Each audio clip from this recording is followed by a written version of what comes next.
It's my extreme pleasure to be invited to an event organized by Brink, and it's hosted by the Bay. Beta Bay.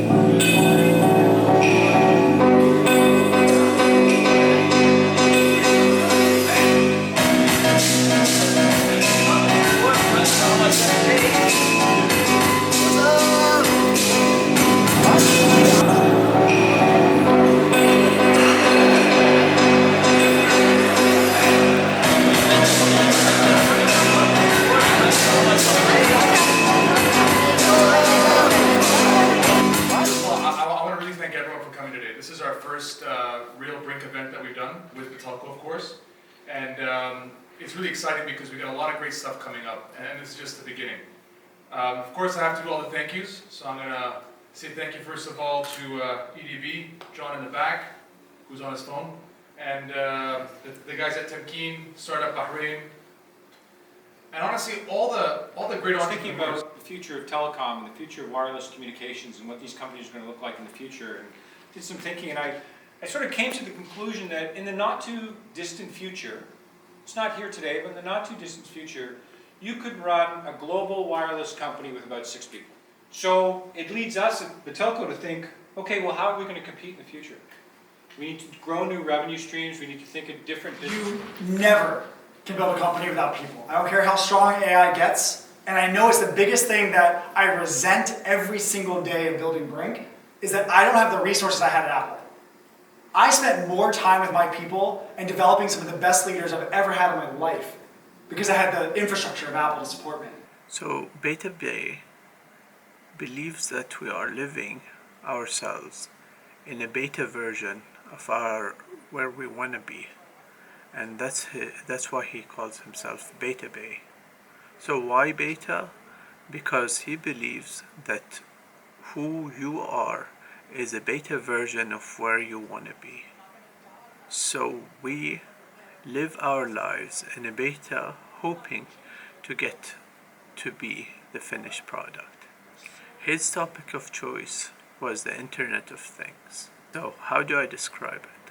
So there's information everywhere, whether information of you driving or where you are, or your accounting software, or tracking information of any kind. So the future is all of this information being compiled. Whoever gets to utilize it the best is going to be the winner, or the person who benefits the most out of that data.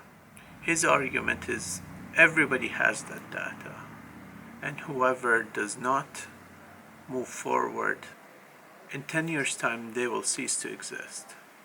So to reiterate, the winners will be the people who utilize that data. How do you utilize it? You analyze it and overanalyze it and understand it and become a better person by utilizing that information. So what is the Internet of Things? It's these devices that are tracking you. And he's saying that the products that you have right now will explode at least in 10-folds within 10 years. One very interesting thing that came to mind was his obsession with time. He says that time is the only constant that you cannot take back or change. So there's everything else that you can change. So I was wondering, with all of this computing power, where is the power gonna come from?